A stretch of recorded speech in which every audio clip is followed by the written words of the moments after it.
morning, America. How are we doing today? We are in Colorado, and we are in Salida, Colorado, and we're at the Walmart, Wally World. We're starting out here in the parking lot. We're gonna go through town. Just if you wanted to learn or follow along, like on Google Earth or some kind of map or whatever, you can find out where we're starting on this video. It's go to Salida, Colorado, and look up the Walmart. We're right in the front door. We're getting ready to pull out on the highway out here and go through town on Highway 50. I drove around a little bit in Salida and I couldn't find a downtown area, you know, like a main street kind of downtown. I'm sure they got one. Of course I didn't drive down every road and everything, but I just figured, you know, you drive into town and, oh, well, there's Main Street, and, you know, the historical downtown or something. I didn't see it. Maybe I missed it. I don't know. But anyway, so what we're going to do, we're just going to get out here on the highway, and we're going to head east on Highway 50. And where we're going today is we're going to leave Salida, go down Highway 50, down to Canyon City, Colorado. And Canyon City is, it's about 45 or 50 miles away here. So it's going to be a good long video, about an hour and a half long video today. Now, if you look at the scenery here, it looks like I'm going pretty fast through town. What I've done is I've sped up the footage just a little bit, not a whole lot, not double time or anything like that, but you know, just 20% or so. You know, so when I'm doing 50 mile an hour, it looks like I'm doing about 65 or 70 mile an hour. Yeah, that you get the idea. Okay, so it'll go down the road a little faster, and the scenery will go by a little bit quicker, and we'll see if it works. It might be good, and people might say no, I like it at normal speed. So leave it in the comments. Tell me if you like normal speed or sped up just a little bit to make it go by a little bit quicker, you know. But as you can see, we're on US-50 in Salida, and let's talk about Salida real quick. Let me go find some stuff here on Salida and read the information I have on them. This is off of Wikipedia. Salida, Colorado. Salida is Spanish, means exit. The history of Salida has 5,666 people on the 2020 census. Okay, gives you an idea about how big the town is. In the history, a post office has been in operation in Salida since 1881. Salida, meaning exit in Spanish, was named on account of its location near the point of where the Arkansas River flows out of the valley into the Bighorn Sheep Canyon, which is where we're going to be driving down through, upstream from the Royal Gorge. Okay, and we're going to talk about the Royal Gorge in a little bit too. Geography on there is the United States Census Bureau. The city was a total area of 2.77 square miles, and the Arkansas River runs through town.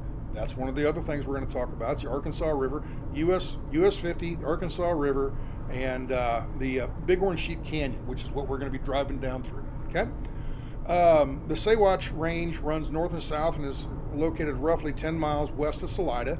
That's where I've been doing quite a bit of my camping this past summer. It was up in the Saywatch Range, and let's see, the southern terminus of the range, which comes out around the Poncha Springs, is where I've been camping. Okay, just west of here. Let's see. The northernmost mountains of the Sangre de Cristo Mountains is north of Salida, is up the upper valley. What am I saying here? To the north of Salida is the upper Arkansas Valley. Okay, and that's where the Arkansas River starts out. And the Arkansas River is the one that runs all the way down through Colorado, Kansas, Oklahoma, and Arkansas, and eventually goes into the Mississippi River. Okay, US-50, which is what we're on right now. US-50 runs along the southern edge of the city and leads east down the Arkansas River, 58 miles to the Canyon City. To the west side, it leads to the west. It leads 4 miles to the Poncha Springs, and 53 miles over the Continental Divide to Gunnison, Canyon City, and Pueblo lie to the east. Okay. All right, that's about all there really is on Salida. There's not a whole lot here. I don't know. Maybe the town doesn't have a whole whole lot of history. I don't know, but Wikipedia sure doesn't talk much about it. So off to the left there, of course, that river there, that's the Arkansas River. Now, one of the things, first time I ever drove down this highway was in a semi, of course, probably 30 years ago. I'm driving along out here, and I just see all these whitewater rafting. Now, it's late in the summer when I'm filming this. It's late in the summer, and the water levels are fairly low. But come springtime, when all the water starts melting up there, early summer, late spring, early summer, the river's flowing very well. It's a lot deeper. You'll see, as we see the river off to the left, you'll see a whole bunch of rocks and boulders and stuff in the river. Well, come springtime, the river's 3 or 4 feet deeper, so all those rocks kind of disappear, and it's a good time to go river rafting. Okay, you don't see a whole lot of them on the river right now because it's late summer. But anyway, I remember coming down through here and seeing that, and oh, look at all them whitewater rafting. Look at that, isn't that cool? And they got different sections along here that some sections are, you know, fairly smooth and, you know, docile. But then they have a little bit bigger rapids in there too, but they're not major, like really heavy duty whitewater rafting. It's not like rapids going down through here.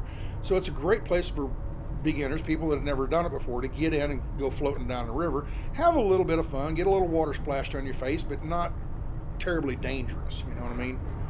So, but a lot of fishermen too. We'll talk about that in a little bit. But just lots of fishermen in the area.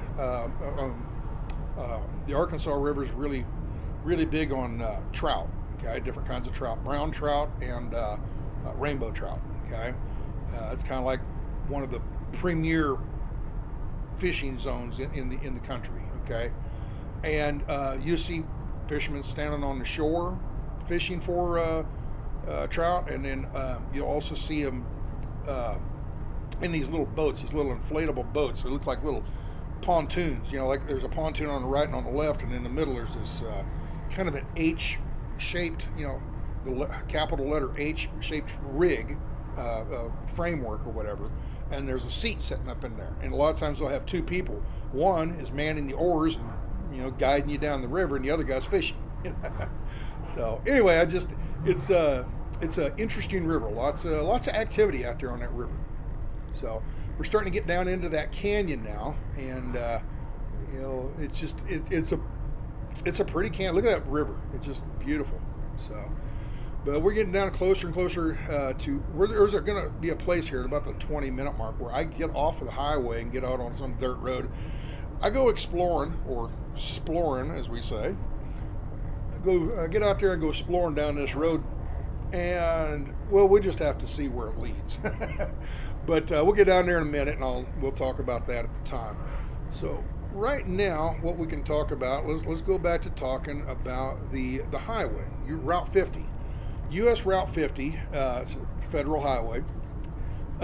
It's a major east and west route on the U.S. highway system, stretching 3,019 miles from Interstate 80 in West Sacramento, California, to Maryland Route 258 in Ocean City, Maryland.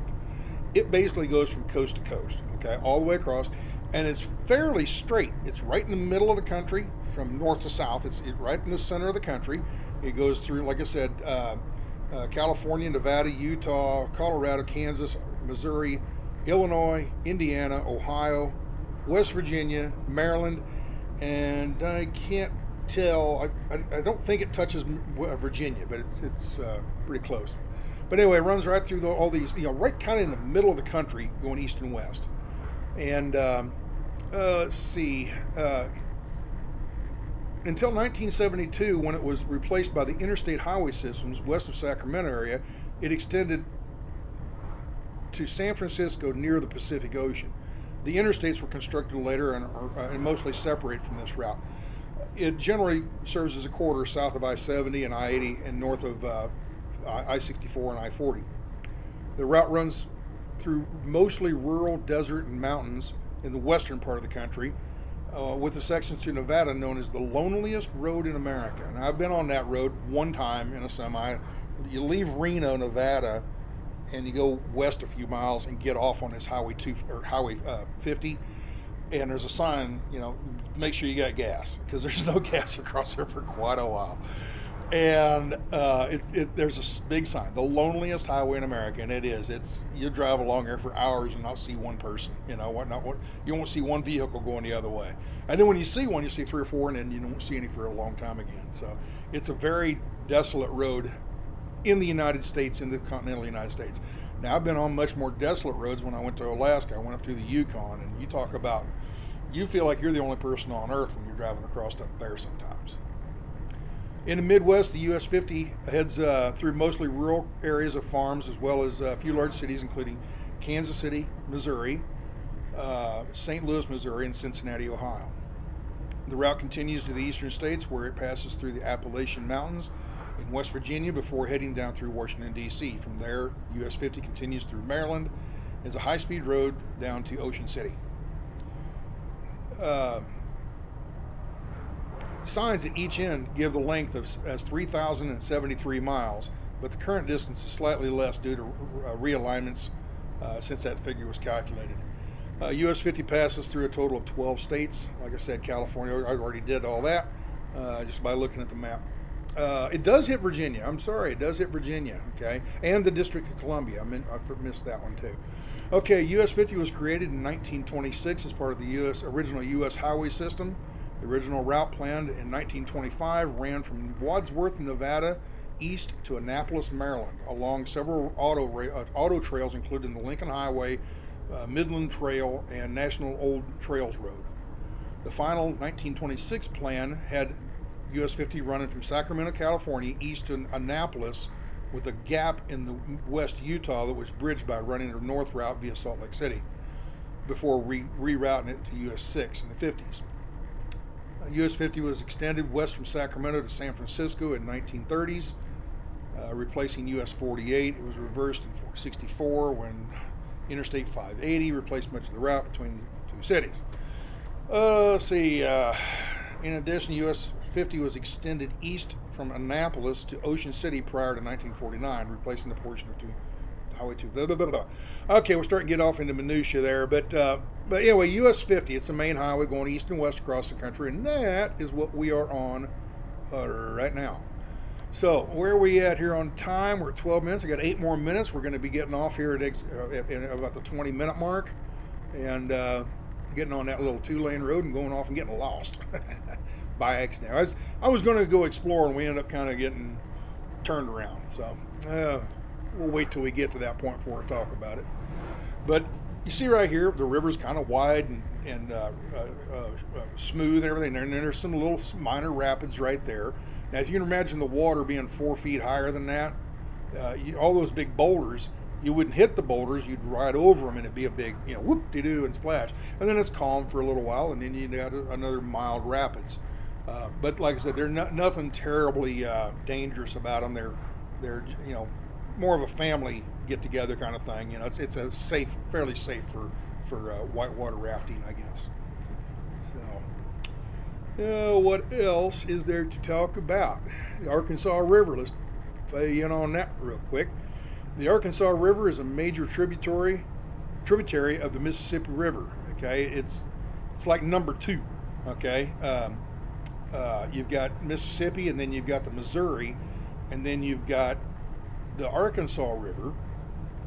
And I was kind of surprised that the Arkansas River is a bigger tributary than the Ohio River. I was kind of surprised about that, but it doesn't actually say that, but it doesn't talk about the Ohio River, so I was kind of surprised. It said it's the second biggest tributary of the Mississippi, so Missouri being the biggest. Maybe they're talking about the length. Maybe the Arkansas River is longer than the Ohio River. I don't know. Arkansas River is a major tributary of the Mississippi River. It generally flows to the east and southeast as it traverses the U.S., the states of Colorado, Kansas, Oklahoma, and Arkansas. The river's source basin lies in Colorado, specifically in the Arkansas River Valley. The headwaters derive from snowpack in the Saywatch and Mosquito mountain ranges. It flows east into Kansas and finally through Oklahoma and Arkansas, where it meets the Mississippi River. At 1,469 miles, it's the 6th longest river in the United States, the 2nd longest tributary of the Mississippi, the Missouri system. Okay. and the 45th longest river in the world. Its origins in the Rocky Mountains in Lake County, Colorado, near Leadville. In 1959, placer gold discovered in the Leadville area brought thousands seeking to strike it rich. But the easily recovered placer gold, which is like loose gold that's flowed out of the mountains, quickly went through and exhausted. The Arkansas River's mouth at Napoleon, Arkansas, and its drainage basins cover 170,000 square miles. Its volume is much smaller than that of the Missouri and Ohio rivers, with a mean discharge of about 40,000 cubic feet per second. So I guess it's smaller than the Ohio, but I guess it covers more land, I guess the way to read that. So now, Napoleon, Arkansas, since we're on to that, let me see where we're at on the time. You got 4 minutes. I can talk about Napoleon, Arkansas. Napoleon, Arkansas, I looked it up on Google Maps trying to figure, okay, I know where the river goes in, but I was trying to figure out what the name of the town where it goes into the Mississippi, and there's no town right there close by. So while I was reading this, I find Napoleon, so I went back and was trying to find Napoleon. You can't find it on Google Earth or Google Maps. You can't find Napoleon, Arkansas. Well, the reason is Napoleon was a river port and the county seat of Desha County in Arkansas from 1838 to 1874. It was located at the confluence of the Arkansas and Mississippi rivers. Napoleon was badly damaged during the Civil War and then finally abandoned after most of it had washed into the Mississippi River. So Napoleon is no more. So, all right, where are we at here on the road? We are getting closer. We're getting closer. A few more minutes. So, let's see what else about the Mississippi or the Colorado. Okay, Napoleon, Arkansas's headwaters. I'm trying to figure out where I'm at here. Arkansas from its headwaters to the 100th million. Okay, that's boring. Okay, pronunciations. All right. Generally, the pronunciations varies by state. Generally, the river is pronounced Arkansas River. Okay, but in Kansas, it's pronounced Arkansas River. Okay, and it's Arkansas everywhere else, but in Kansas, it's the Arkansas River. Okay. So Kansas got to put their emphasis on the Kansas part. Well, here we talk about somehow back in way back in thousands and thousands and thousands of years ago, the Arkansas River used to flow differently than it does now.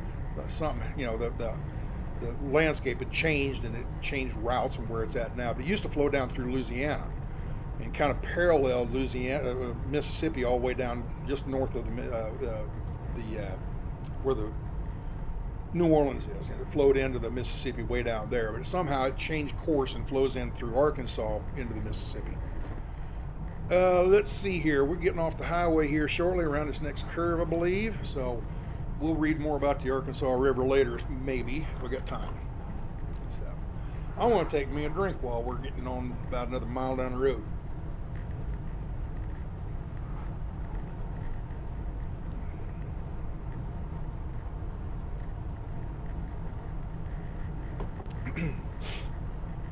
So, where's it at? We'll be able to see it here shortly, I believe. Come on, where's it at?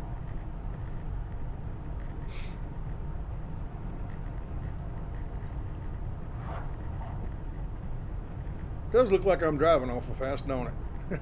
I'm actually doing about 55 on open areas like this. When I get down into the curvy stuff, I slow down to about 50. And that's about what most of the traffic is doing. I'm not holding anybody up by doing that. But for the video, I thought, well, let's speed it up just a little bit. Otherwise, this would be way over a 2-hour-long video. So I thought, well, let's speed it up just a little bit, because it's not a real tight canyon, And by going down through it at this speed, you can see it quicker and nicer and easier without getting quite, maybe as bored. But nobody gets bored on my videos, do they? No, of course not. But if you're in a tight canyon and you go down through it too fast with, speeding the camera up, you end up, like a roller coaster. You feel, people are like, oh, it just kind of made me seasick or whatever, motion sickness. So, all right, we're turning off here. I saw that rest area down on the river. There's it looked like a little a day use area, you know, that they use in Colorado, a place where you get out and go hiking or whatever. And realize we pull around over here, and we're going to go across the river, the bridge right here, on the other side of the river. And there, like I said, there's a vault toilet, bathroom, and some signboards there, you know, talking about, you know, information boards and everything. And I get to reading those, and I find out that this road we're on right here, if you follow it, it kind of parallels where we just came down through, but it's a 2-lane road going the other way, and I didn't know about it until I got down here and started reading these signs. You know, there you go. You see those information boards there. So we pull off here, and oh, excuse me. We pull off here. I'm going to show you the boat ramp. Now, this is not a boat ramp to put your big Ranger bass boat in. This is more of a boat ramp to put your kayak or your fishing, your pontoon floating boat, because you know the river's fairly shallow, lots and lots of rocks. So you wouldn't put your Ranger, you know, fiberglass Ranger or you know, ski boat or anything like that in there. But anyway, ease of access. So we pull off here, and I walk over and read those signs, and I'll show you those in just a second. But it is a pretty river. It would be like, I would just love to just park right here, go over there, and start throwing a lure in the water, and try to catch my first trout. I've never caught a trout before, so I would love to do that. All right, so we're going to go over here and walk around these boards, and this is where I learn about this road here. All right, there's the Arkansas River way at the top left corner. That's where Leadville is. Okay, right up there, right in the center of the screen, that's Leadville. And you follow down through Buena Vista, and then eventually right where it kind of curls there, that's where Salida is. And we're about right in the center of the screen right now, okay, over there. Then we're going to end up going down this whole canyon all the way down. Now this shows all the way to Pueblo. We're not going to Pueblo. We're just going to go down to Canyon City. Valley Bridge Recreation Site. So, and then this is just more about where we're at right near. A little bit of information about fishing and stuff like that. I guess you can camp up there on the other side of the bridge over there. And here's this is what I found. Pathway to History. So I'm like, well, let's follow this. Well, right there at the top, the little box. You know, I'm going to read all this stuff. You can pause this stuff if you'd like to read these information boards. But on the sign, on the map, I mean, right there it says this 4-wheel drive only. This section's 4-wheel drive only. Well, I've seen that before on signs, and it's just a dirt road, a gravel road or a rock road or whatever, and I've taken the van down. So I thought, well, let's go see. So we're way down here at Valley Bridge, and we're going to go all the way up north of Howard up there, okay? All right, back in the car, onward we go. We're kind of backtracking, but we're on the north side of the river now. We're going to kind of come back from the way we came, but on this dirt and gravel road. Now, for a little bit of this road, it's just open gravel, just like what you're seeing here. So we're going to get up here just a little bit, and it veers away from the river, so you can't see the river anymore. And I'm going to speed the film up real fast. I mean, like, you know, 2.5, 3 times the speed. So we'll be going down this gravel road, what looks like about 100, 120 mile an hour. But like I said, it's just me speeding the film up. But it is such a pretty river. I mean, it's just, wouldn't you just love to park alongside a road there and throw a fishing rod in the ground, you know, or a pole in the water? Man, it just, you know, it's cattle guards. It wasn't the one of the U.S. congressmen from back east. And it was a city slicker from back east kind of guy, and somebody from Wyoming was up there on Capitol Hill, and they were giving a speech and something, blah blah blah, and they said something about, well, you know, the cattle guards they're not working anymore because, you know what a cattle guard is, you know, and the guy from back east, he pops up, well, if they're not working, we're gonna fire them. We don't need people like that. They're not going to work. The cattle guards. Okay, whatever. Yeah, the funny thing is, the people that, when you're out of your element and you don't know anything, or you're not familiar with things, you can really, look the fool sometimes, because you just don't know. He lived in Vermont all his life or something. If he lived in Vermont, he wouldn't know what a cattle guard is. He was assuming it was a person, a guard, a security guard of some type, guarding cattle. And it's not. It's a gate, to keep cattle from going across through a gate, But anyway. So we're driving on this gravel road here for a little while, kind of backtracking. I was really hoping it'd kind of be, real scenic or something, old buildings or something, and all it is this, just a gravel road, kicking up dust behind me, So I was a little disappointed after a while. I got up here a little farther, and I'm like, man, is this all it is? I was hoping it'd be a little bit more scenic. I mean, if it's something they were going to put on an information board talking about, hey, this is a neat little drive coming up there, you would think it would be better than this. So, well, maybe it just starts out this. Maybe it gets better. So I just kind of kept along, and right there's a cemetery off to the right, a fairly old cemetery. I slowed down and looked at it, trying to decide whether I wanted to go and walk around in there, and it looked like, the fence was all up and everything, and then I looked, there's the gate, it's all closed up, and I decided, no, let's go on down the road. But it looked like a fairly old cemetery, but it looked like they still use it, so there's, recent people have been buried in it, but also people from 100, 150 years ago probably are in there also. So, and I don't know what kind of cemetery, I don't remember the name of it, what particular church it was or what, I don't know. Now, look off to the left there, you see the railroad tracks just off the road there. There's a railroad track kind of hid underneath all that brush and stuff, okay? The previous video that I did was when we left Eagle, Colorado, and came down through Red Cliff, and then eventually through Leadville. That was the previous video, okay? That train that I was talking about in that video, this is the same. I slowed way down for this guy. I didn't want to kick up a ton of dust on him. He's out there walking along, and you blow by him, and the wind was slightly out of the north, blowing to the left, and I would have coated him with dust, so I slowed way down for him. But anyway, that railroad comes down through there. Well, this is that railroad, and you can see it doesn't get used very much because they got all that sage and different kind of weeds growing up through the track and everything. The track is still there, and I'm sure it's still serviceable, but just it hasn't been used in quite some time. So, but that train, that track, if you follow the way we're going, if you were to go over and get on that track and go the same way we're going, eventually you go up through Salida, back through Salida, up through Leadville, up over Tennessee Pass, which was in the last video, over to I-70 down around Eagle, Colorado. Okay, and that used to be a narrow gauge railroad up in that area. I don't know if this was ever a narrow gauge railroad, but anyway, they're all connected now, and they're all owned by, I believe the Union Pacific owns, well, the part up north on the previous video, that was owned by the Union Pacific. Now, the part we're beside right here is probably still or part of the Royal Gorge Railroad, but I don't know who actually owns that. I don't know if that's actually owned by the Union Pacific or if it's a separate entity and they're just tied together. I don't know. That's something I didn't find out with my research. But it is pretty here. I mean, it's, nice. It'd be a perfect little cattle ranch, area to have a little cattle spread up through here. A lot of grass and mountains to go grazing up on, I guess.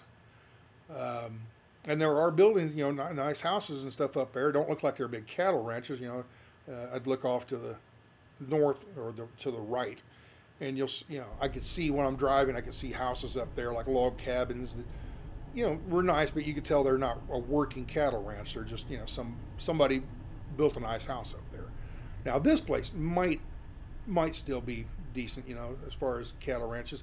This is the town of Howard, and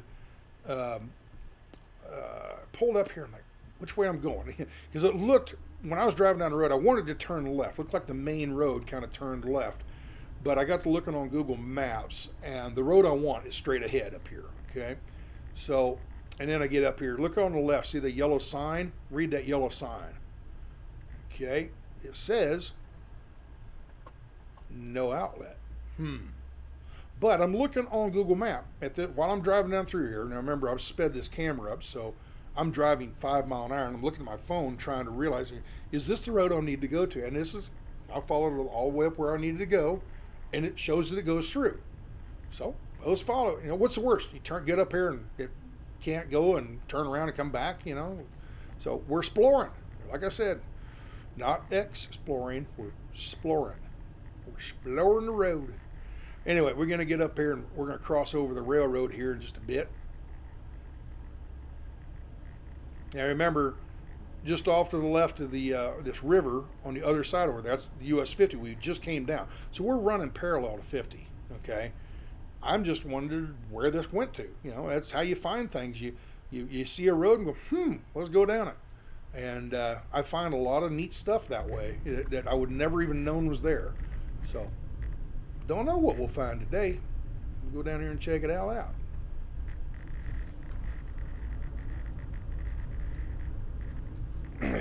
Get me another drink. Drinking coffee. Drinking my coffee this morning.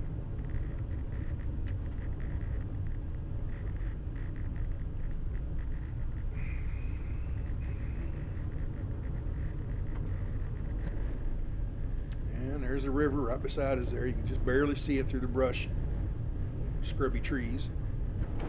But the road's gotten definitely narrower. Oh, it's really going to get narrow. Look at this. I want to park so bad and jump out there and go fishing. Don't have a fishing license yet this year, so next year I plan on getting a license. I'm going to go get me a trout. I'm going to use marshmallows. Somebody said use marshmallows. Trout love marshmallows. We'll see. I don't know. It's amazing what fish will eat, you know. You had a $30 lure. It looks just like a little minnow or, you know, some other little fish. They won't hit it. You throw a mushroom, marshmallow on there, and they hit the marshmallow. Yeah, nobody said fish were smart. I don't know. Wait a minute. Come to think of it, I'd rather eat a marshmallow than a fish anyway. You know, a minnow. So the road has definitely gotten narrower, hasn't it? So we're going to get into some hopefully some interesting road here. Yeah, you look off to the left, you can barely see it. Look at that yard. There's a house right there, and they mow the yard right down to the road. You know, I thought, man, that is just neat. You know, you have company over, and the kids can go back here and play, and you know, run around, play tag, and all that stuff. And you're right there by the river, and then you know, be able to sit on the lawn chairs in your backyard, and that'd be really nice. Big old cottonwood there, I think. Oh, now we're getting down into the tight, and what I've got to watch out for is my van has a real long tail on it, you know, from the back axle back to the back bumper. So I've got a long overhang. So when I go down through a little dip like that, I got to worry about the bottom bottoming out. And I've got my receiver hitch back here, and I've got the hitch is in the receiver, and then I've got the hitch, and it's got a 2-inch ball on it for my trailer. And right here, did you hear that? I hit the tail there, coming through that little dippity-doo there. And the reason I leave that in is because if I do bottom out that way, you know, I go through a dip too much and it bottoms out on the bottom of the receiver ball and not ripping my plastic bumper off the back of this thing. So, and I don't mind going down roads like this at all. They're just rock roads, you know, it's no worse than a gravel road anywhere. It's when they start getting real off-centered and off-camber, you need the what they call approach and departure angle. And I have a good approach angle on the front of this, but I got a terrible, very terrible departure angle because of the long overhang on the back. So, and there's a little bit swifter water running off to the left over there. And uh-oh, what do we got here? I'm not going to be able to make it across that. It doesn't show it so much in the camera, but in real life I'm looking at that, and as soon as I hit that little bump right at the bottom of the screen, that front end's going to go up about a foot, and that ass in my bumper is going to go down. And I'm going to try a different angle here. Sometimes you can go across them at different angles and get through it, and I just can't get the right angle. I tried another time here, and I just can't get past this little area right here. And the thing is, I could probably gun it and drive and jump through this, okay? Problem is I go, you know, 1,000 yards down the road and I got another one probably, and it is probably going to get worse. There goes some fishermen on the left, and they're sitting there watching me try to get stuck here. I don't, you know, I got up there and as soon as the front end lifted, I can hear the hitch in the back hitting on the ground. And like I said, I tried at several different angles here, and it just, every time right there I'm hitting, or, you know, scratch, you know, can't go. So instead of, if I do push it, what it'll do is it'll lift up. And I got out. This problem, you just saw me in the shadow, in the reflection of the window. I get out and I actually take a picture with my phone, and like a dummy, about 3 days ago, I erased it off my phone, that picture that I took, and it shows you the angle that I was at. And so I don't have that picture to show you. I got out to do that, and then, like a dummy, I erased it off my phone. I go through and I erase, you know, I take a lot of photos, and I erase them all after I get done using them, and I accidentally clicked that one. So we can't go through. So we're turning around, we're going to go back. So, all right.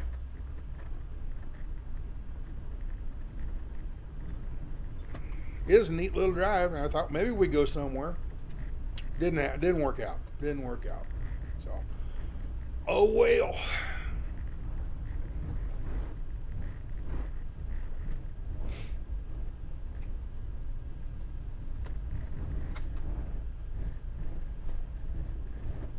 And like I said about oh, look at that rock work. I didn't even notice that coming through the other way. We were going too fast, I think. But yeah, that rock work is supporting the railroad track up above there. That's that same track we were talking about. Like I said, if I got on the track now and went eastbound, would end up going down through Royal Gorge and coming out down there in Canyon City, where the Royal Gorge Railroad starts out there. There are depots down there. That's where you go and pay to get on and take the day trip up through the canyon. And if you don't know what Royal Gorge is, it's for the longest time it was, well, let's just talk about Royal Gorge while we're looking at this stuff right here. Let me look it up. I got it on Wikipedia, just like everything else. Royal Gorge is a canyon on the Arkansas River located west of Canyon City, Colorado. The canyon begins at the mouth of Grape Creek, about 2 miles west of central Canyon City. And it continues in a west-northwesterly direction for approximately 6 miles until ending up near Route US-50. Being one of the deepest canyons in Colorado, it is also known as the Grand Canyon of the Arkansas River, with a maximum depth of 1,250 feet. The canyon is also very narrow, measuring from 50 feet wide at the base to about 300 feet wide at its top. It is as it carves a path through the granite formations known as Fremont Peak and YMCA Mountain, which rise above the north and south rims respectively. Let's see, the path of the Arkansas River was already set when the granite uplift that would eventually form the Rocky Mountains began. So I always wondered, when you have a river over here and then there's a mountain and then it drops down, how does the river go up over the mountain to start carving it? And I realized, you know, years later it dawned on me, the river was there long before the mountains rose up. Okay, so the river's flowing along here, and then subterranean, the earth starts pushing the mountains up, and it's so slow pushing the mountains up, the water starts flowing across and it starts notching it out, and the river stays at the same level all the time. The mountain rises up, but the canyon gets worn down as it grows. As the mountains grow, the canyon gets cut out.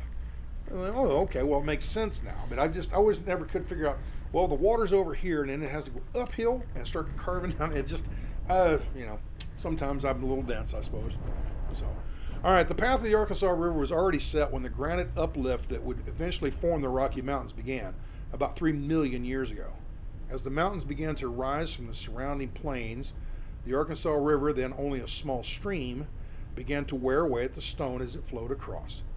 Scientists estimate the mountains surrounding the canyon rose at a rate of approximately 1 foot every 2,500 years. 2,500 years. That's back before Jesus. I mean, you know, that's it. That's how slow mountains grow. Okay. Over the millennia, the small stream grew, cutting a deep channel for itself through the surrounding granite.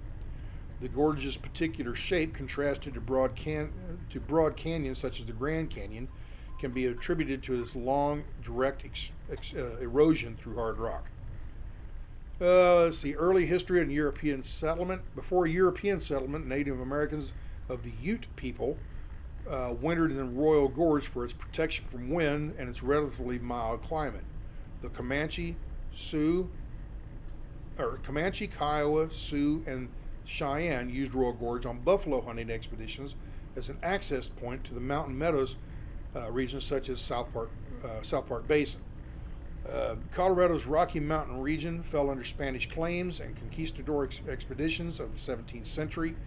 Fur traders may have seen Royal Gorge in their travels as they traversed the area.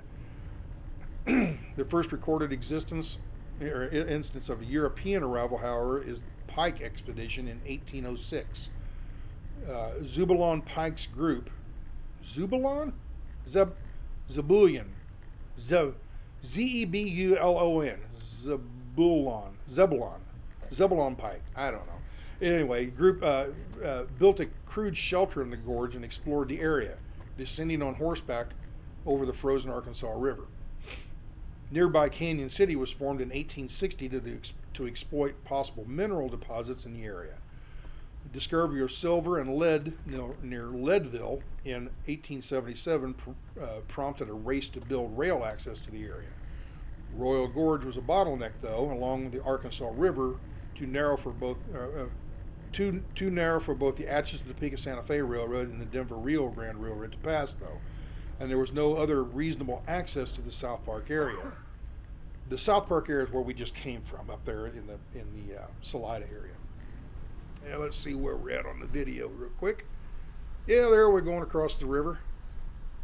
That's a very slow part of the river. All right, going back to reading here. Where was it? Nearby Canyon City was formed. Royal Gorge was a bottleneck through the Arkansas, too narrow for both the river and I already read that. Both railroads thus took to fighting the Royal Gorge Railroad War. I didn't know there was such a thing. 2 years of essentially low-level guerrilla warfare between the two companies. Federal intervention prompted the so-called Treaty of Boston to end the struggle. The Denver Rio Grande West Railroad completed its line and leased it for use by the Santa Fe. So, let's see. In the 1890s, Royal Gorge was used as a passenger route for transcontinental rail travel, as many as 4 trains per day would go through the gorge. Though in time, the establishment of alternate routes through the mountains made Royal Gorge fall from favor for transcontinental use. The passenger train service on the main line was discontinued in 1967. A sightseeing train now follows that same route. That's one we was talking about a little bit ago. All right, let's go back and see what we're doing. We're driving on the highway now. Now we're back. As you saw, I skipped forward. When we got back on the highway, I jumped all the way back up to where we were when we got off the highway, so we don't have to redo that part of the road. We're talking about 10 miles there, okay? So anyway, we're back up to rolling, and we start. This is kind of open. Stan, what kind of canyon is this? It's all wide and open. Well, this is the open valley. This is part of that South Park region that they were talking about. From here all the way up to Leadville and all this whole area up in here is what they call the South Park region, okay? And I'm sure I'm off a little bit on that, but, you know, and I always thought South Park, well, that's the TV show, you know, the cartoon show with Kyle and Kenny and Cartman. So anyway, and oh, who killed Kenny? You know, oh, who was the other? What was the other character? Oh, Stan. Yeah, that's right. So anyway, I thought South Park, because the cartoon was a town or something somewhere in Colorado. Well, no, it's South Park. It's a big basin region out there in central Colorado. Okay, and all of that drains and comes down through this river that we're following. Okay, So anyway, that's why they call it the South Park. I don't know who named it. So, but while it's kind of all open and everything, but eventually we get on down here just a few more miles and it starts becoming a canyon, what you would recognize as a canyon. And it's a pretty canyon, you know. Now, I got to thinking about how am I gonna, when I'm doing this video, how am I gonna promote this canyon? The prettiest canyon, here you can see it coming up on the left, the prettiest canyon in Colorado. You know, I'm not big on making big deals about stuff like this. You know, like a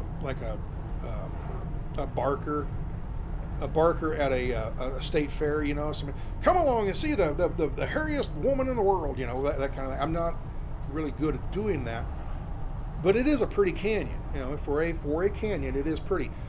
On Colorado standards, you got to remember, we're rating this from Colorado standards. It's not that spectacular. It's a pretty canyon, but it's just a canyon, you know, and the river flowing down through it. It's nice, okay? It's now, if this canyon was in Ohio, it would be the prettiest canyon in Ohio. I mean, you get the idea. It depends on where you're at and what you're competing against. Now, some of these other canyons I've went up through and everything are, you know, spectacular compared to this. But like I said, if you put this canyon in Florida, it would really, really stand out. In Florida, wouldn't it? You know, so it's hard to say prettiest, most beautiful canyon in Colorado, because it's not. It's nice. So how do you promote that, like in the title of the video and the thumbnail and all that? I don't know. So all right, so while you watch that, I'm going to continue reading about the Royal Gorge and in modern history. Okay, on May 7th of 1879, the first excursion train traveled through the Royal Gorge after years of court battles between the two railroad companies, the Denver Rio Grande and the Atchison, Topeka, and Santa Fe. And the Royal Gorge Route Railroad now operates excursion trains through the Royal Gorge throughout the year. The train travels 11 miles through the canyon from Canyon City to the caretaker's house, okay, wherever that is, somewhere here by Highway 50. Excuse me, 1906, Guy U. Hardy, a local newspaper editor and future congressman, lobbied to establish an 8-mile park at the Royal Gorge by having the land ceded to the city of Canyon City. Royal Gorge Park was then created. In 1929, Canyon City authorized the building of the Royal Gorge Bridge, which is a 955 feet above the river, held the record for the highest bridge in the world from 1929 to 2001. The bridge was the centerpiece of Royal Gorge Bridge and Park, an amusement park with rides and attractions on both sides of the gorge. The land and bridge are owned by the city and leased to a Dallas-based company called the Royal Gorge Bridge Company, which has held the leasing rights since 1947. Another Dallas-based company called Leisure and Recreational Concepts was hired by the Royal Gorge Bridge Company in 1984 to handle daily operations of the park. Okay, in the 1955 promotions of the film Big House USA, starring Broderick Crawford, Ralph Meeker, Lon Chaney Jr., William Tallman, Charles Bronson, Felicia Farr, were filmed in Royal Gorge Park in Canyon City. In June 11 of 2013, a wildfire broke out near Royal Gorge Park, which ultimately destroyed 48 of the 52 buildings in the park on both sides of the gorge. I'd never heard of that. I didn't know about that. The bridge was only lightly damaged, with some scorched planks requiring replacement. The park was rebuilt and reopened once again on August of 2014. I didn't know anything about that. Never heard about it. In the summer months, rafting is a very popular activity in the Royal Gorge. Tourists travel from around the world to tackle the Class 4 rapids of the Arkansas River and enjoy the scenery of the gorge. Named rapids in the gorge include Sunshine Falls, Sledgehammer, Wall Slammer, Corkscrew, Narrows, Boat Eater, Soda Pop Rock, and the river recreation in the gorge is regulated by the Arkansas Headwaters Recreation Area, and and daily user fees are required to launch at all of the recreation sites. Now, where we were, when I took that gravel road, that was one of those recreation sites where you could load, launch your boat from there. Okay, that you can, if you want to do your own whitewater rafting boat, or, that's where you can jump in there. You got to get a daily permit though. There are many commercial rafting companies which are licensed to run the gorge, and summer weekends can see hundreds of rafts packing the river. Base jumping and bungee jumping and rock climbing are generally not permitted in the Royal Gorge.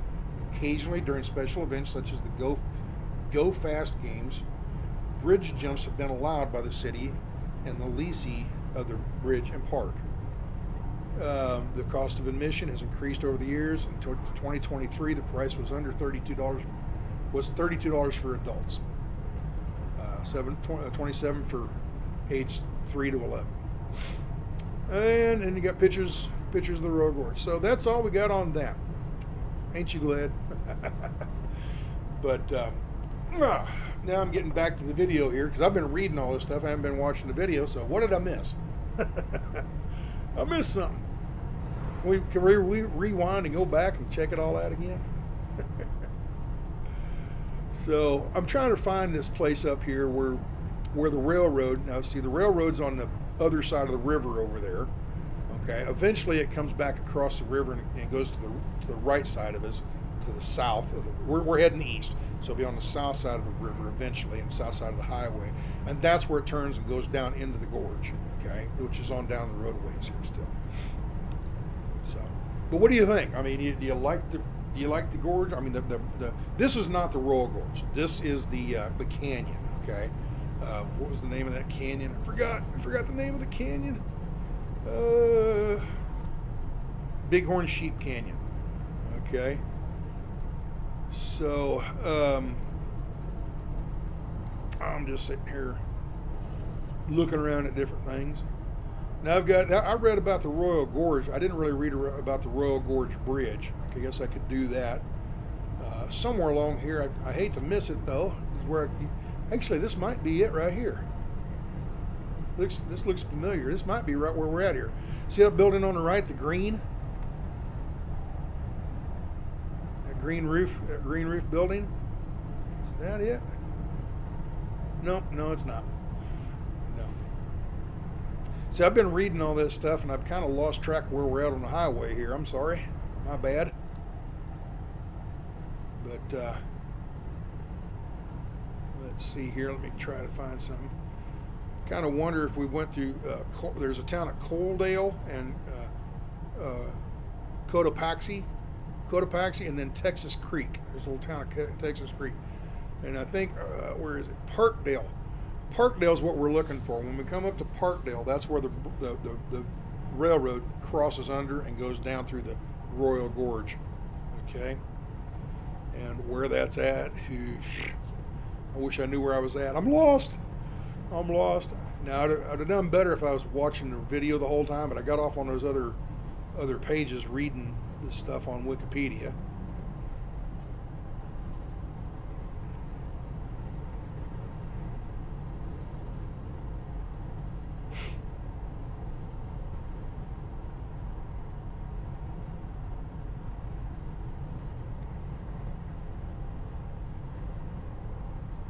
It is a pretty drive. I mean, like I said, it's not the most spectacular canyon in Colorado that I've seen, but I'm in the van filming this in the van, and I would much rather been on a motorcycle, on a Goldwing or a Harley or something like that, cruising down through here.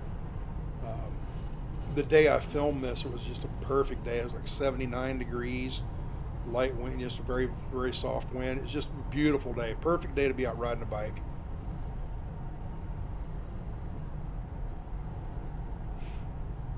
And one of the other things is I filmed this whole thing with my GoPro on the dash or in the windshield. I didn't use my 360 camera because I didn't think it was necessary on this canyon. Is not. I don't think it was quite so necessary to do the 360 camera. The other reason is this 360 camera takes me so much more time to edit a video. I mean, at least double, if not almost close to triple the time, 2 to 3 times more to edit the 360 camera.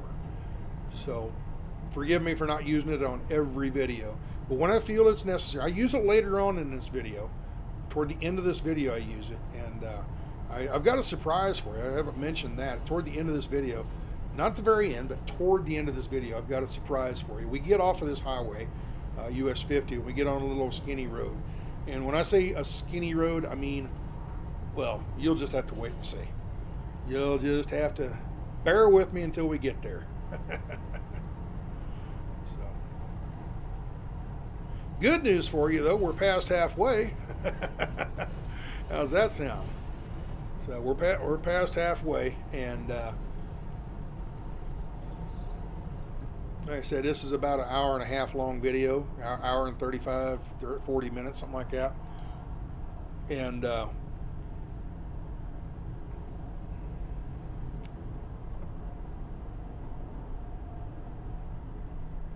I do remember one of the first time I drove up through here, like I said, about 30 years ago. I was in my semi, and I was actually heading the other way. I was heading westbound. And I've been out on the open plains of eastern Colorado, just open, flat plains, you know. And you come up, and all of a sudden, just, you know, before you know it, you're in a canyon like this. And it was so exciting, like, wow, look at this beautiful canyon. Of course, you know, I hadn't seen many canyons at the time. I'm coming up through here, wow, this is neat. And then I see all the whitewater rafters and the fishermen and all that kind of stuff. I'm like, man, this is like great. And I'm surprised there's not very many. Like I said, it's the fall. See that big sand bank over on the rock bank, that beach, whatever you want to call it? That would normally be underwater. And in the springtime, that would be underwater. Here's another one on the left of the river, on the other side of the river. That would be underwater normally. You know, so the river's fairly low right now. So something I can do real quick here is let's talk about the Arkansas River, where it flows, what towns it goes through and stuff. Yeah, I had a list here somewhere. Where's it at? Oh, doggone it. Let me find it. Actually, I'll just go to the map. How's that sound? All right, so it goes out after we end this video in Canyon City, but the river flows on down through Florence, and then eventually Pueblo, Colorado. And then it heads out across the plains, okay, of eastern Colorado. Come on, computer. It goes down through, I don't know, Los Animas, Fort Lyon, eventually to Lamar, Colorado. Then it flows into Kansas, at the town of Coolidge, Kansas. It basically runs right along I-50 or Highway 50 all the way into, what town is that? That is Garden City. Then eventually Dodge City. So this river flows right through Dodge City. But then it starts heading kind of northeast and goes up to Great Bend. So it goes to Great Bend, Kansas, and then over by Lyons, and then works its way back down through Hutchinson, and then eventually down in through Wichita. Come on, computer. I clicked on it and it's hung up. Okay, from Wichita it heads east and eventually goes down through Tulsa, Oklahoma. Eventually from Tulsa, Oklahoma goes down into Fort Smith, Arkansas, and then it follows I-40 all the way down to Little Rock. And then from Little Rock it starts hanging south, goes down just not too far from Pine Bluff. And eventually it goes down to, like I said, Napoleon, Arkansas, where it dumps into the Mississippi. So there you go. There's some more rock formations on the right.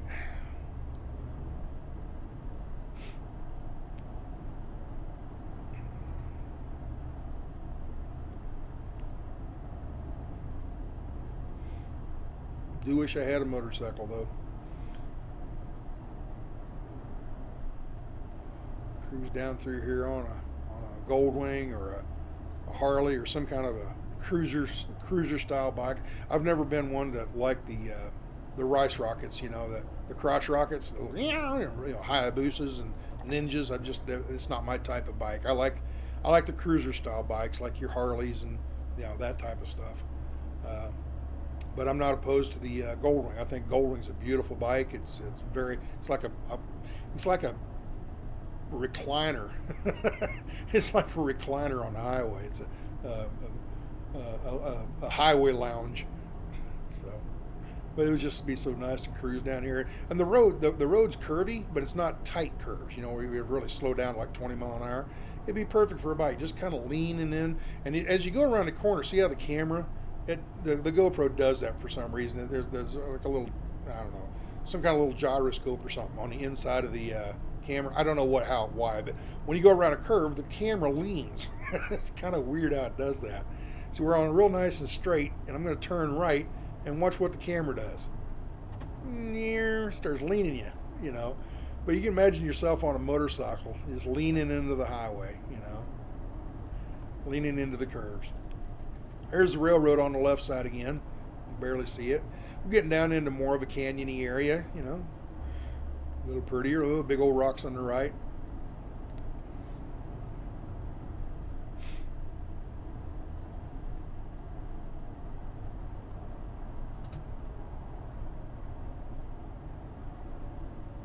There's a big rock formation on the left here, where they kind of cut through it. They blasted through that rock right in there.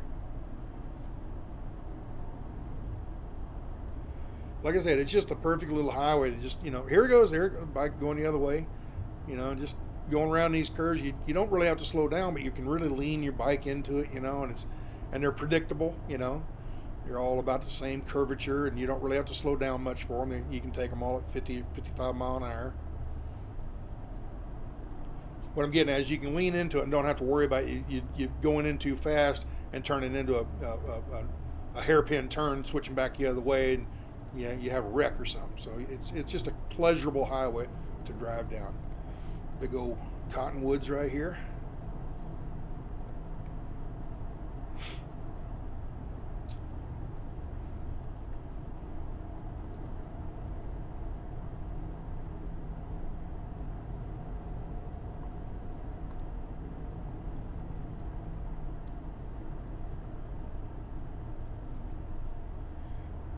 I guess I could start talking about Canyon City.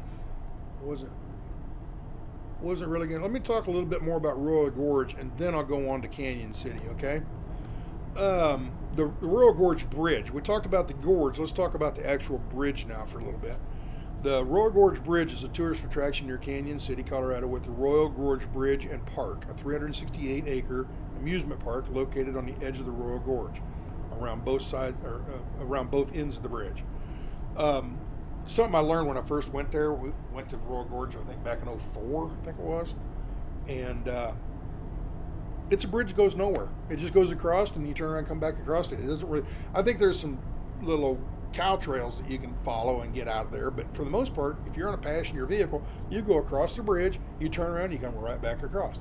Now, I was talking to Russ here about a month ago of RVer TV. I was sitting there talking to him about all this stuff. And he said he couldn't drive across it. He could walk across it, but you can't drive across it anymore.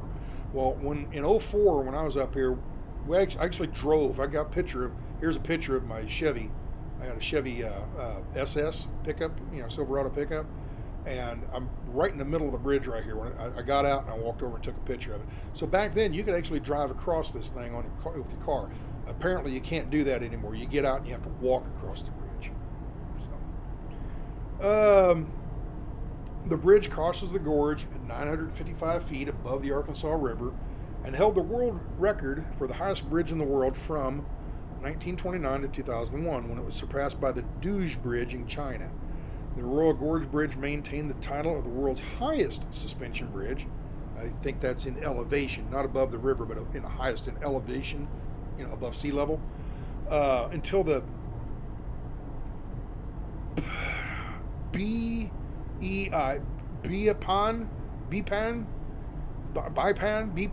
I don't know. Bipan River, Jiangxingwei Highway Bridge. I can't, you know. Chinese is so hard to pronounce. Anyway, this bridge over in China was completed in 1903, also in China. The bridge maintains the highest bridge in the United States, though, and is among the 10 highest bridges in the world as of 2012. The main span of the bridge between the towers, from tower to tower, is 880 feet. The total length is 1,260 feet. The width is 18 feet. The towers are 150 feet tall. The steel-based structure is covered with 1,292 wooden planks. The bridge was built in 6 months between June and November of 1929 at a cost of $350,000, the equivalence of about $4.4 million today. In 1931, the incline railway, or simply the incline, was known as a Fundikar. Oh, okay, it's a kind of railway. Okay, was added beside the bridge to reach the bottom of the gorge. In the 1950s, a miniature railroad was built at the edge of the gorge, and an aerial tram was opened in 1969.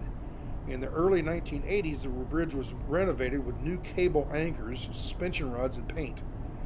A sky coaster attraction was added in 2003, with riders being swung out over the edge of the gorge.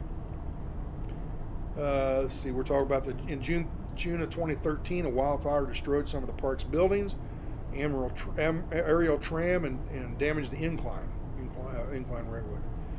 The bridge sustained only slight damage to the wooden deck and was otherwise undamaged, along with the sky coaster. The park was rebuilt and partially reopened in August of 14. The park had a grand reopening in May of 15 with new gondolas and a new zip line crossing the gorge on the east side of the bridge. Let's see, construction began in 1929 and ended in 1929, from June to November. I mean, that's 5 months, man. It's pretty fast.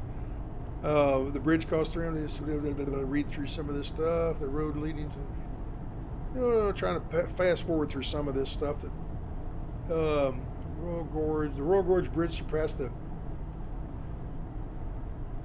Okay, it talks about when it was built, it surpassed the Sidi Msid Bridge in Algeria to become the tallest bridge in the world back in 1929.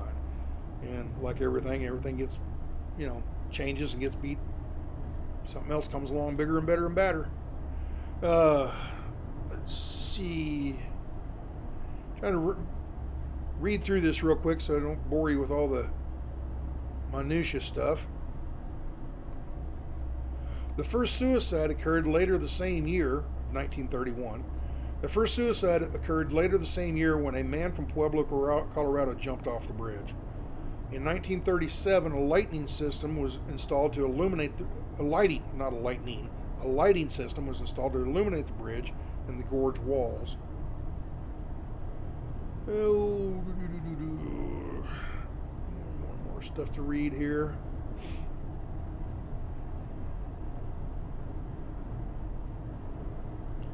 You can go on to Wikipedia and type in Royal Gorge Bridge. There's two of them. There's the Royal Gorge and there's the Royal Gorge Bridge. And you can read up on this stuff if you want to get all the minutiae details about it, okay?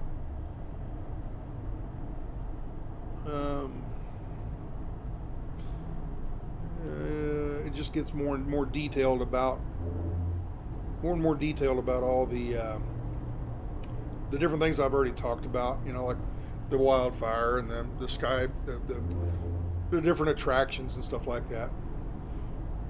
One thing I do remember when I was walking across this booger, you walk across it and you're walking on these wooden planks, and they're not as big as railroad ties. They're like, I don't know, 12 inches by about maybe 3 inches thick, 4 inches thick, something like that. And they're big wooden planks, And you walking across them, and you look down, and there's a gap between each board, like an inch and a half gap between each board. And you can look down through the cracks and see the river way down below. And it kind of gives you, for somebody that's afraid of heights, it kind of gives you a little queasy, like, So it is an experience. If you've never been there, I've been there once, and that's enough for me. I might go back someday, but if you've never been there, yeah, it's neat to go up there and check it all out, But I think Russ was saying, you know, like I said, it's like $32 just to get in, which gets you into the park, and then you can walk across the bridge, okay? If you want to do any of the other stuff, you got to pay extra for it. If you want to do the sky coaster thing or zip line, if you want to do any of that kind of extra stuff, I think you have to pay more money for. So, you know, if you do everything that's there, I imagine it could be a fairly expensive day. But all that stuff gets put in. It doesn't get put in for free. So they got to pay for it somehow. All right, we're getting closer and closer to this area where you get off and go to the bridge or Royal Gorge. Actually, that was it. We just went by it. Right where we just went by, where you turn to go down into the park on the road. Now I missed. I was sitting there reading on the Wikipedia stuff, and I missed where we went over the railroad, and the railroad took off and went to the south and went through the gorge. I was going to point that out to you, but anyway, I'm sure you guys saw it. But where we just went by, that's where you would turn and get off and drive over to the Royal Gorge Park. Okay. And like I said, it just goes over to the park. You can go over there, and you used to be able to drive across the bridge, but there was no place to go. You get over here, turn around, come right back. I remember also on the south side of the bridge, after you went across the bridge, on the south side, there was all kinds of, you know, like goats and mountain goats and bighorn sheep and stuff like that. They were so tame, you know, they weren't domesticated, but they're so used to people. You could get really close. Now, you couldn't go over and touch them or nothing, but you get, you know, really close and take a photo of them or something, because they were so used to people. They just kind of were sitting there grazing, you know. So, but we're getting pretty close here, folks. Ain't much longer, just a few more minutes, and we're going to be getting down to the thing. And when we get there, I'll tell you about it, and we'll go through this. And I've got a couple different versions.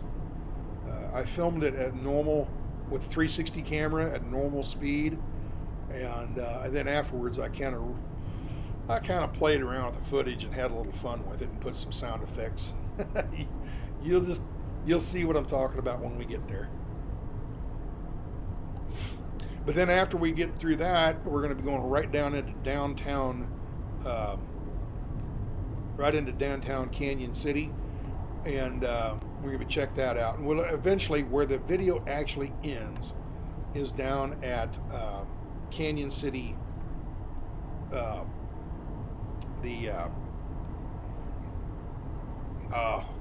am I looking for? The word I'm looking for? The train station. It's a train station where you actually board the train to go up through Royal Gorge. Okay. Now, when I got there, the train wasn't there. It was middle of the day, and I missed the train. It wasn't there. But I pull up and I'll show you the depot and everything. That's the word I was looking for, the depot.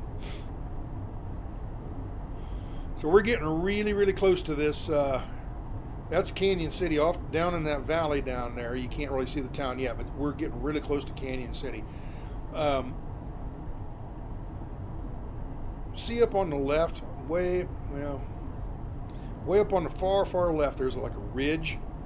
Okay, we're going to be coming down by that ridge here in just a little bit. Get a better view here shortly.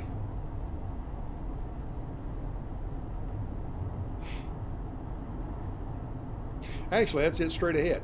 Go straight ahead, right in the middle of the screen at the horizon, up on that ridge. We're going to go driving up there on top of that ridge. We're going to get off the highway. We're going to go right up on the very top of that ridge. I'm giving it away, ain't I? I'm supposed to wait until we actually get there and then start telling you about it. But I found this on my own. I was looking around on Google Maps, or Google Earth. I was looking around on Google Earth, and I just happened to see this road. I'm like, that's a weird place to put a road. So I got to looking into it, and I thought, well, when I go down through here, I'm going to make sure I go up on top of this road. And I was really hoping there wouldn't be any kind of fee. There's no fee at all.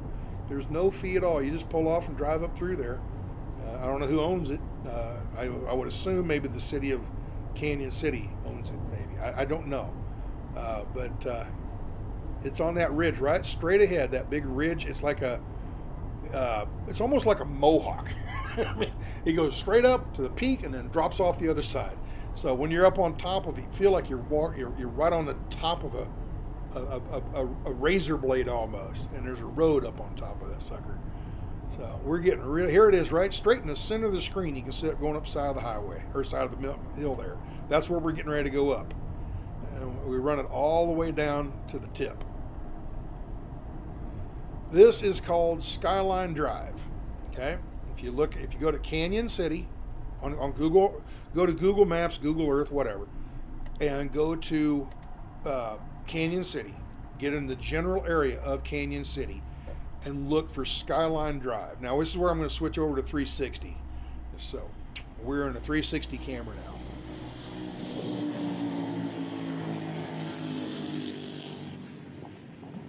Is that a skinny enough road for you?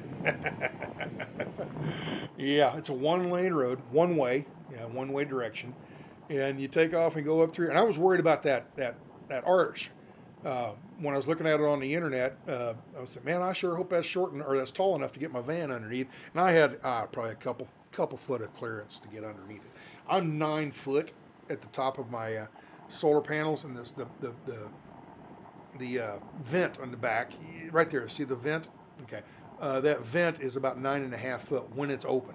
Okay, so and I'm sure I had a good, in the center of that arch, I had a good 2 foot of clearance. On the edges, I only had about 1.5 foot clearance. So I'm going to guess probably about 10.5 foot tall is the biggest you can go through under there. Just to play it safely, just say 10 foot's the highest you can go. So if you have an RV taller than 10 foot, you might not want to go through up this. And it also had limits, anything over 25 feet, you're not allowed. No trailers, of course.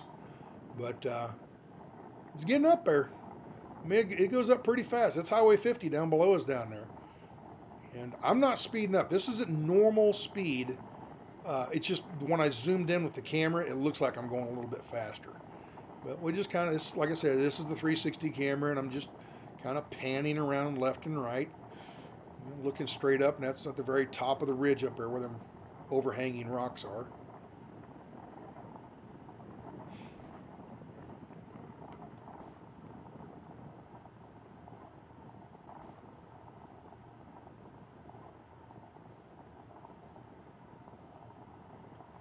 And that's the highway way down there. We're probably a little over halfway up the side of it now. We still got a little farther to go. And then just at the very tip of this down there, that's where Canyon City's at down there. And actually Canyon City's more on the other side. We'll see a real good view of it here in a little while. And there's little pull-off areas if you want to pull off. Right at the very top, there's a little place where you can pull off, and I get out and I walk around and look around at the, there's some information signs. So I'm going to be getting out of the van here in just a second and walking around checking all that kind of stuff out. But some of these places, my camera's sticking out the driver's window, and I get pretty close. Yeah, I got pretty close there, didn't I?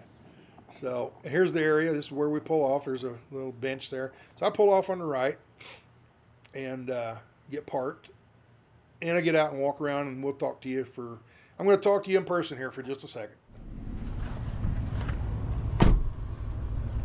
Well, let's get out here and check this place out. Let's go over and look over the cliff first of all. There's the highway down there. That's where we came up across around over here, right behind that little overhang cliff or whatever. But yeah, it's a good ways down there.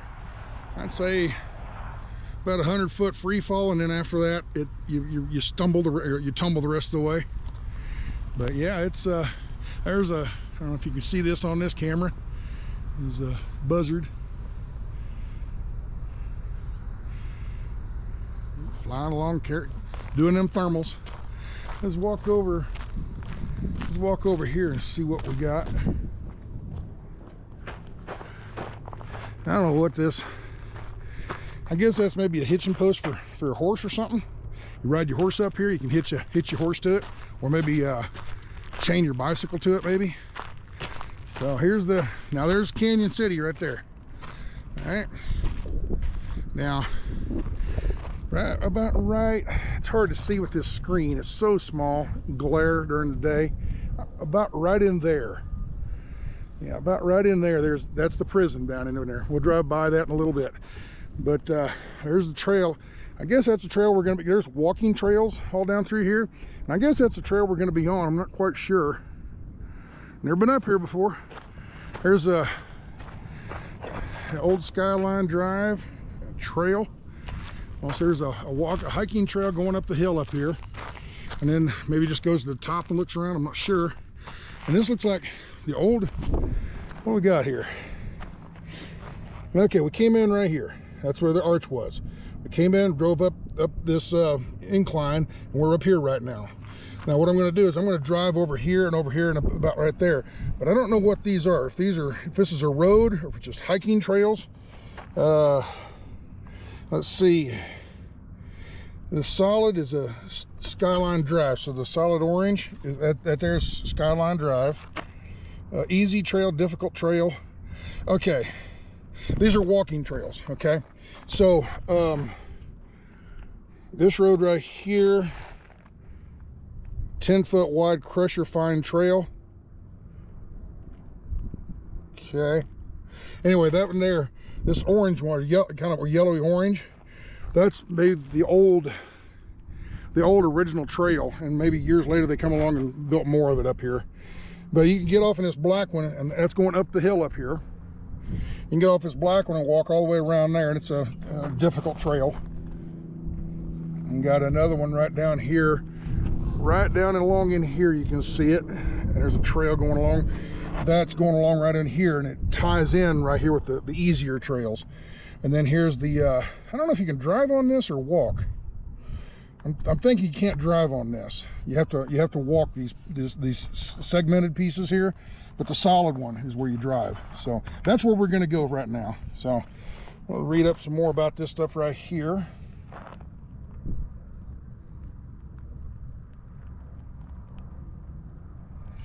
So that's it. Let's get back in the van.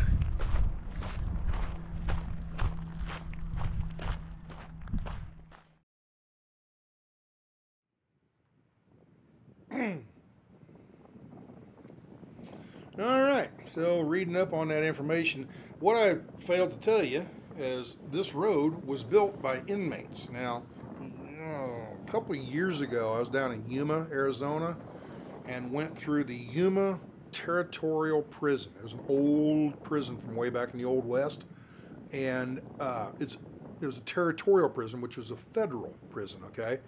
And of course, back when it was built, it wasn't a state of Arizona yet. It was just a territory, so they called it the Territorial Prison. Well, apparently this prison down here is called the Colorado Territorial Prison. So I don't know if it was built before or after Colorado became a state, but it was the federal prison for the territory that we're in right now, okay? Now you got to remember there was a lot of gold and mines, you know, a lot of mining and stuff like that going around. So whenever there's gold, whenever there's money involved, you know that there's bandits. And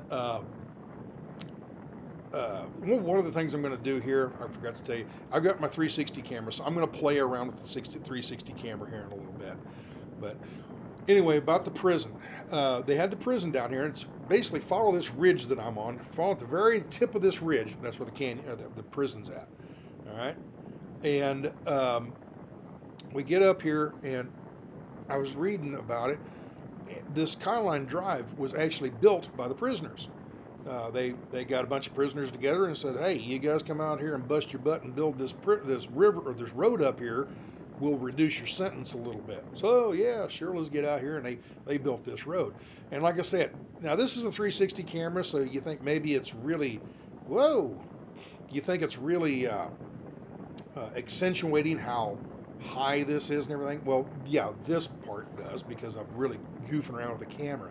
But earlier, just driving along, that's really what it's like driving down. It's just straight down on the left and straight down on the right. I mean, you're right on the razor's edge top of this ridge, you know. And I mean, and the thing is, I didn't feel unsafe. You know, a lot of time when I get up places like this, I'm real scared driving and stuff, you know. I'm real nervous.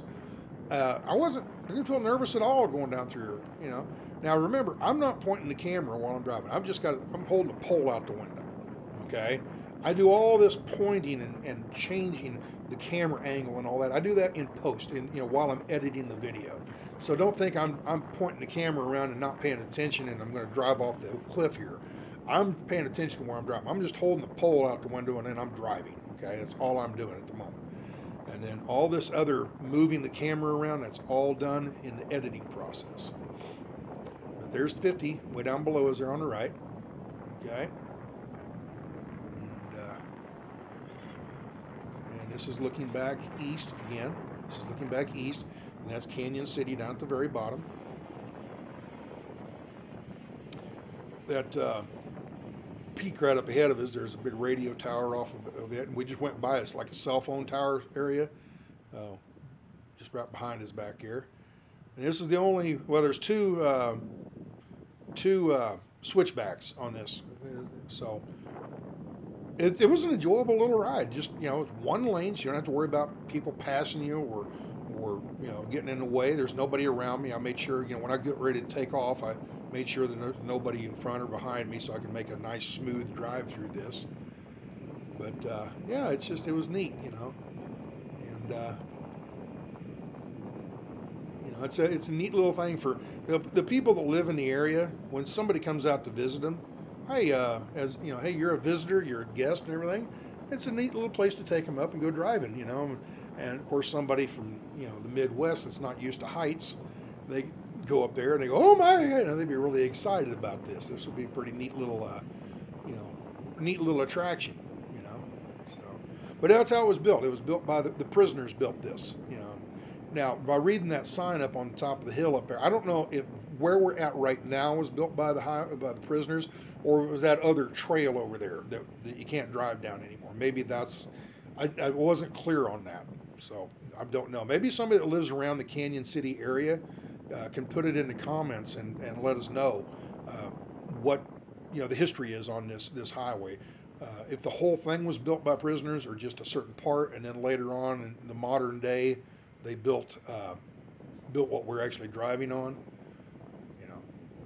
So we're almost at the bottom now. We go down here and make a left turn, and we go into town. It just kind of, you know, drive along and spits you out right there in the middle of the neighborhood. You know, we're only a few blocks away from that, and just boom. And like I say, there's a big parking area right here where you can park and get off and go walk around on these hiking trails and everything. And also that hitching post I said, you know, for hitching your horse up to, maybe, realized later on what that is. That's a post, so people can't drive a car or a side-by-side or something like that down. It's meant to keep vehicles off of that path. So look left, look right, make sure you look both ways before crossing the street. And like I said, it just dropped us out into this neighborhood down here. Now we're going to go up here a few blocks. We're going to turn right and then go just a few more blocks down to downtown Canyon City, and we're going to show you downtown, the downtown area of Canyon City. Okay.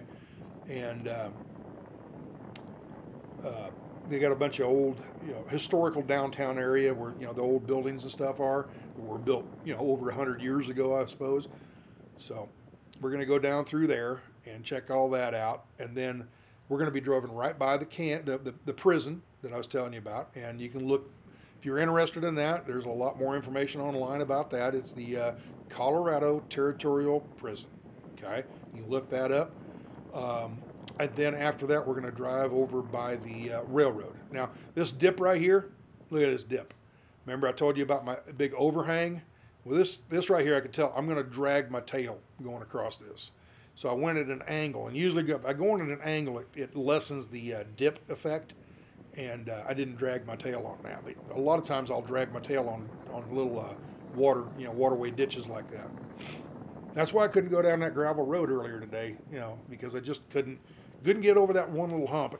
And I mean, I might have been able to, you know, gun it and just really hard and get, you know, and get past it. The problem is, just right down the road would probably be another one, and it might even get worse and worse, and then I get up there and I get into a pickle. So why do it? You know, I just, why tear my van up when I don't really need to? Maybe go down it some other day in a different vehicle. You know. So now we're heading south. I don't know what street that is. You know, there's a roadside right there. But we're heading south, and just like 2 or 3 more blocks, and we'll be down on Main Street. Okay? And from what I see at Canyon City, I came down here about a month before I filmed this. I came down here about a month earlier to go to Walmart and do some shopping, you know, different stores and stuff. And I don't know. I can't think of anything I really just absolutely love about it that I'd want to move here for. But if you already lived here, I can't think of anything you'd want to move away for either. I mean, it's kind of a neutral city. It's not one of those cities I'm just crazy about. Like, oh man, this is so wonderful. But then it seems like a nice town from what I can tell. It's got some history. It's right here by the mountains. And there's a big church on the right. I think, if I remember right, that's a Methodist church, I think. If I remember seeing the sign right. I can't tell. Right there's the front of it, and I can't read it on this. But I think that was a Methodist church, if I remember right. But now we're this is downtown Main Street, the old buildings and stuff. And I pan left and right, as we go down through here. There's an old hotel, it looks like, that they're remodeling or renovating in some type. And, this is a hotel that was probably built, like I said, over 100 years ago, probably around the turn of the century, 1900, I would guess. So there's a building on the left. I don't know what that is. Looks like maybe a courthouse or something, city hall. I don't know. But here's like all your little drugstores and stuff right here. This is where J.C. Penney's would have been back in the day. Remember Ben Franklin, the 5 and dime stores and stuff like that would have been down along here. Your Western Auto, you remember those old stores, Try to think of some other old stores that are out of business. Sears, Sears would have been like right here on the right. That building on the right might have been a Sears. Who knows? Here's a bank. It looks like a church at first because that's steeple, but it's actually a bank. Okay. And I mean, you can just see right there on the right. There's a barber shop, or something. You can just old town America here. It kind of reminds me of the town I grew up in. It was similar to this. Had all these older buildings. Don't know what that is. The city clock tower or something. They put it up. I'm not sure. I don't know how old that would have been. But we're getting closer and closer down here to the prison. You can see it straight ahead. As we get closer, it comes into view better. But basically, if you just go straight ahead, you drive into the gates. That's like the gates that for service, for like your food delivery trucks and stuff like that. If you went straight up the road, I come up. There's nobody behind me, and I pulled up here and come to just a dead stop so I could pan. There's a museum all the way up on top of the hill. There's a museum. That there is probably the old what's the prison guard, the prison staff, the guy that's in charge. What do they call him? The commandant, or what would they call him in a prison? I can't think of the name of it right off the hand. But the guy that's in charge, I'm sure that was his house back in the day. The guy that's in charge of the prison. But anyway, this is Highway 50. We're back to US-50. That's looking west, and we're going to look east here, and like you said, turn and look both ways before you cross the road. So we pull out, and we're going to go just a few blocks down the road on the right, and that's the railroad, and we're just about done with this video. But wait, there's more. 1995, 3 easy payments in 1995. But wait, if you order today, there is more to this video. Just as soon as this is over, stick around, and I've got another perspective of going over Skyline Drive, okay? And hope you like it. I had a little fun with it. I don't get crazy with it with the 360 camera. It was done with a GoPro in the windshield, okay?